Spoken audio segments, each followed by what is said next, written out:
Hi, today is all about crafting with glitter. Now the question is, of course, what is the best way to use that glitter and how to get yourself all set up? This is the Creative Crafters Podcast. Hi, I'm Bette from Bette's Makes, and this is your questions answered. Now, crafting with glitter is a lot of fun, but I have a couple of tips that are really going to work well for you. And the first thing is to set up your workspace exactly how you need it so that the cleanup is minimal.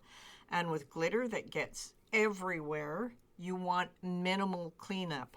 Now, the first thing you want to do, and this is what I do, is I have something put over the entire surface of where I'm working.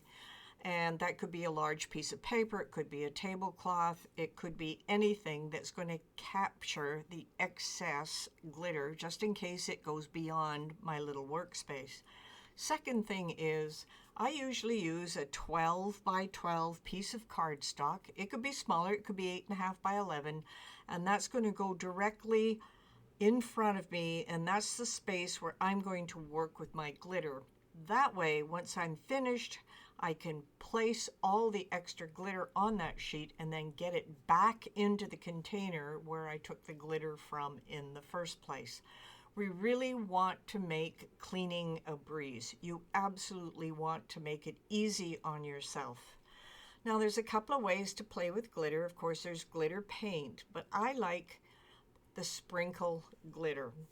So what you really need to do, of course, is get the glue on the places where you want your glitter to be and make sure you've got it in every little corner. And then what you're going to do, of course, is take that loose glitter and sprinkle it over top of the area that has the glue.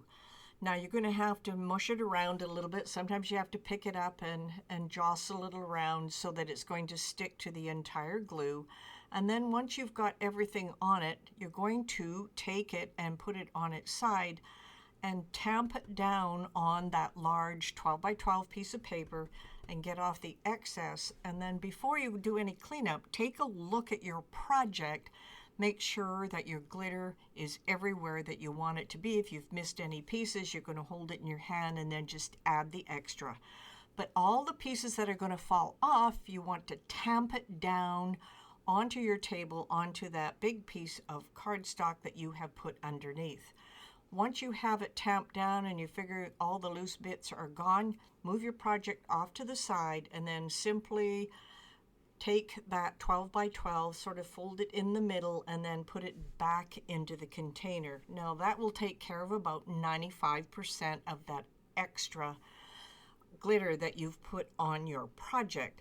Now you're still going to have a little bit of extra on top of that secondary encatchment area, which could be the tablecloth or a larger piece of paper.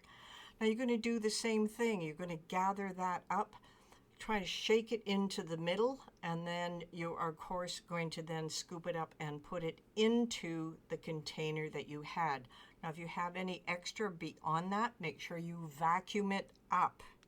If you vacuum it up right away, you're going to get minimal glitter on your floor, but you do have to also take a moment and take a look at yourself to make sure you don't have glitter all over your clothes, because you want to vacuum that up as well. This has been the Creative Crafters Podcast and your questions answered.